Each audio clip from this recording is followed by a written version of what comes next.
이 공황 장애를 우리가 치료하려고 할 때 이 정서적인 멘탈을 관리하는 것이 굉장히 중요한데, 이제 이 부분에서 이 핵심은 뭐냐면, 자, 불안이라고 하는 것과 의지라고 하는 것은 시속 게임을 하는 관계에 있다라고 하는 것입니다. 즉, 불안이 올라가면 의지가 내려가고, 또 불안이 내려가면 의지가 올라간다라는 것입니다. 그래서 이 공황장애에서는 먼저 부정적인 것에 빠지지 않도록 노력을 한다라는 것인데요. 컵에 물이 이제 반 정도 있는데, 우리가 이것을 바라보는 이제 시각이죠. 이 공황장애에서는 컵에 물이 반이나 있다, 이렇게 생각이 잘 안 되어진다는 것입니다. 반밖에 없다라고 해석을 하는 경향성이 상당히 자주 나타난다라고 하는 것이 됩니다. 자, 공황장애가 치료되는 과정에서 한 달에 한 번 일어나던 발작이 세 달에 한 번 일어나고, 그것이 이제 6개월에 한 번 일어났다 그러면, 외부에서 객관적인 시각에서 볼 때는 그것이 좋아지는 것이라고 생각할 개연성이 많죠. 한 달에 한 번, 세 달에 한 번, 6개월에 한 번, 이렇게 되니까. 그런데 당사자들은 이것을 이렇게 해석하는 경우도 있지만, 실은 많은 경우에서 이렇게 해석을 합니다.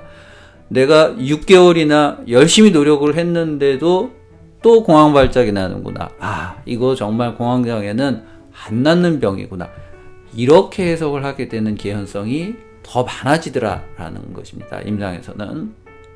공황장애에서는 이런 컵에 물이 반이 있을 때 반밖에 없다라고 하는 이러한 함정에 자꾸 빠지게 되는 것을 빠지지 않도록 하는 것이 공황장애 멘탈 관리의 중요한 요소라고 하는 것이 되겠습니다.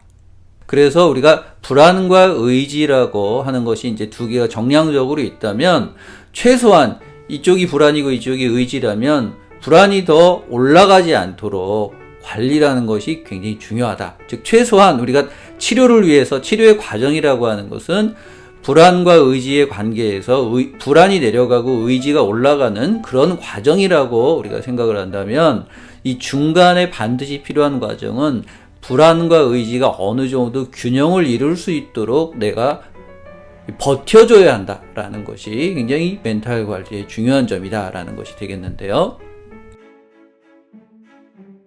그래서 개인적인 치료에 대해서를 가지고 잠깐 말씀드린다면, 저는 이제 1단계부터 5단계의 어떤 치료를 진행을 하고 있는데요. 1단계에서 3단계까지가 선 회피의 이제 단계가 되겠고, 3단계에서 5단계가 이제 후 직면의 단계, 이렇게 이야기를 할 수가 있겠습니다. 그런데 이제 이 회피라고 먼저 말씀을 드릴 때는, 앞서 말씀드린 이제 수동적 회피가 아니라 적극적인 회피다라고 하는 것이 굉장히 중요한 점이 되겠습니다. 즉, 내가 피해야 될 것을 미리 알고 내가 미리 피하는 것이 이제 적극적 회피가 되겠는데요. 그래서 이 치료를 할 때 이제 대부분 많은 혼란은 이것이 뒤바뀌어 있는 경우가 있더라라고 하는 것입니다. 즉, 회피를 해야 되는데 회피하지 않고 우리가 지나가는 소나기를 맞을 필요는 없는데 그것을 맞고 있더라. 그리고 직면을 해야 될 단계에 있어서는 오히려 회피가 이루어지고 있더라라고 하는 것이 되겠는데요.